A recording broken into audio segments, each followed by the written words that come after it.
Marcel Sel, je pense qu'on ne peut pas parler d'une démocratie dans un pays s'il n'y a pas de journaux satiriques. Voilà, on pense la même chose. En France, il y a le Canard enchaîné, il y a Charlie Hebdo, il y en a eu d'autres bien sûr. Et en Belgique, quand on fait le total, à part actuellement certains mensuels, comme le Poiscaille à Liège, ou alors même Pas Peur. Je crois que Poiscaille a arrêté. Hein. Ah, il a arrêté, c'est possible. C'est ce qu'on m'a dit en tout cas. Ouais. Voilà, parce que nous, on les a eus dans l'émission il y a quelques années. Ouais. Même Pas Peur, évidemment, qui sont des journaux très tendancieux, un peu anarchiques, mais peu importe leur tendance politique, ils existent, ils sont là pour faire chier leur monde, et c'est une très bonne chose. Ouais. C'est-à-dire qu'on a tué Ubu. Ouais. Je plaide coupable. Et pour revenir à Pan, un journal satirique est efficace s'il est lu. C'est un peu le même problème pour Même Pas Peur, c'est un problème d'efficacité.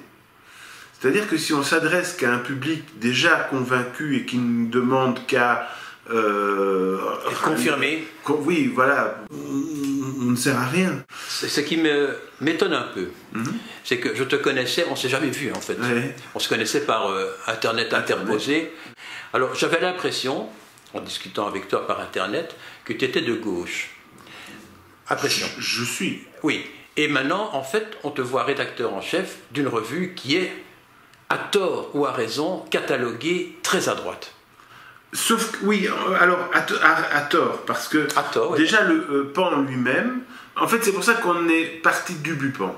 On a quitté l'idée Ubupan. Ubupan était catalogué très à droite. Non mais tu as fait le grand écart ici ou pas? Non, pas du tout, pas du tout. Moi je suis reparti d'une page blanche. Moi, mon projet, c'est pas tout ce que Pan a été, c'est pas un mélange de tout ce que Pan a été, c'est on repart au premier Pan de 1945, fait par 3 chansonniers, qui étaient des anarchistes avant tout. Oui, mais alors là, je t'arrête. Gauche. Tu reprends une page blanche, Ouais. mais est-ce que les gens derrière toi, qui sont les propriétaires en fait de Pan, Ouais. te laissent carte blanche? Ah oui, bien sûr. Ils sont fous, quoi. Ben sinon, non, ils sont pas fous parce qu'ils savent ce que je fais depuis des années sur mon blog. Mais en fait, Pan a démarré à gauche. Hein. Parce que Oui, tu l'as très bien bien dit, sûr. c'est en janvier 45, je crois. Ouais. Il y a fait d'abord Léo Campion. Ouais. Bon, c'est une émission qui est regardée en partie par des Français, à 40%. Ouais. Léo Campion, peut-être qu'ils savent qui c'est. C'est que beaucoup à Paris. Oui, il avait le Tabou, et puis il avait aussi le caveau de la République. Hein, mais il venait de Belgique, en fait. Ouais. Et en Belgique, c'était un chansonnier, caricaturiste, humoriste, enfin, il faisait un tas de choses. Mais c'était un type de gauche. Il était anarchiste, il était franc-maçon. Mais à l'époque, en 45, quand il est né, il a rapidement atteint 25 000 exemplaires. Oui, très très vite. Ouais. C'est incroyable, ça. Oui, c'est incroyable. Maintenant, vous êtes redescendu à 5 000 ou un petit peu moins, même. Non, je crois qu'on tire 10 000 exemplaires. Oui, mais vendus, abonnés. Ah, ça, je n'ai pas les chiffres exacts, mais je sais, je sais Enfin, que le bruit qui circule, c'est 5 000. c'est possible. 5 000 vendus, oui, ça me Oui. paraît correspondre Bon, mais ça, c'était à une moyenne annuelle. Hein, parce qu'il y a Donc, après 45, après la guerre, Ouais. ils ont fait une revue de gauche. Et puis, elle a été vendue à d'autres personnes qui, eux, venaient en fait en partie de la collaboration. Hein. Alors, c'est même plus... Oui, c'est plus qu'en Non, mais partie. c'est même pire que ça. Enfin, pire. Alors, Dumonceau, qui était Ouais. avocat, avait eu des Substitut petits du procureur problèmes. du roi et qui a été démis. Hein. Il a été démis. Par contre, dans le cas d'Alidor, Paul Jamin, qui Ouais. est devenu en fait l'enseigne de Pan, lui, il avait été carrément condamné à mort. Non, enfin, je veux dire, entre le c'était très au à départ une revue de gauche, elle est devenue une revue, malgré tout, de droite. Pan, oui. Oui. Mais après, elle est repassée à gauche. Voilà. Très curieux. Hein. C'est très curieux, et en même temps, il y a des gens qui ont continué à lire, qu'ils soient à gauche ou à droite. Ouais. Et alors, dans ces années 80, il y a eu beaucoup de bagarres au sein du conseil d'administration de Pan, des gens qui n'étaient pas d'accord. Il y en a qui sont partis et qui ont créé Père Ubu. Voilà, mais c'est Henri Velu et Ouais. Alidor, justement, Et Alidor, qui c'est ont ça. créé Père Ubu, qui à ce moment-là été racheté par Rudy Bogart, Ouais. quelques années plus tard. Qui était le boss de la Brussels School, je crois. Le boss de la Brussels Et c'est même School. celui qui était l'ancien précepteur du Prince Voilà. Laurent. Voilà, donc, Mais on l'a vu à l'époque, tu as vu, je crois, l'interview qu'on a faite avec son fils, son fils, oui, qui est tout à devenu fait, maintenant, John. à mon avis, ton nouveau boss. Voilà, qui est mon nouveau boss. Mais enfin, c'est une façon de parler, parce que dans les médias, dans la presse, c'est quand même très important, il y a une ligne claire entre le boss et le rédacteur en chef. Il y a plus Donc ça a été à gauche, ça a été à droite, et maintenant ça va aller où? Ce qu'on chasse, d'abord, c'est les mensonges, les incohérences, les voleurs, comme le canard, les bonimenteurs.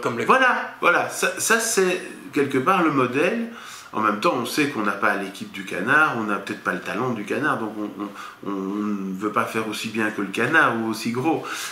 Mais ça, c'est le modèle. Mais Marcel Sall est également un auteur. Oui. Et un auteur polémiste aussi. Bon, il y avait... Tu as fait des essais sur le Wallenbeuten, pour les Français, c'est les francophones dehors. Hein.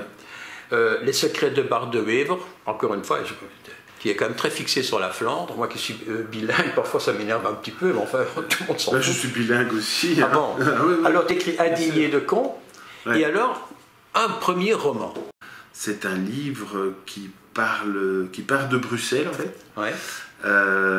C'est l'histoire d'un descendant d'immigrés italiens à qui son père vient un jour lui demander... Enfin non, son père l'entretient depuis 10 ans, parce que ce garçon c'est un poète. Et un jour son père vient le voir et lui tu as quel âge 30 ans? Bon ben maintenant tu vas m'écrire un roman, c'est fini de plus rien faire. Tu vas m'écrire un roman et je vais te payer 30 € par page. Ah, c'est un beau deal, hein? Oui, c'est un beau deal, mais en même temps... 30 € par page. Oui, bien sûr. Le dernier que j'ai fait, c'est 405. Oui, je sais, mais bon, le fils est très frustré parce que quand il était petit et qu'il mettait un poème sur le bureau de son père le jetait à la corbeille. Et donc, il décide de lui écrire l'histoire de Rosa. Qui est la mère de son père. Voilà. Et en fait, son père ne sait pas que sa mère a été déportée.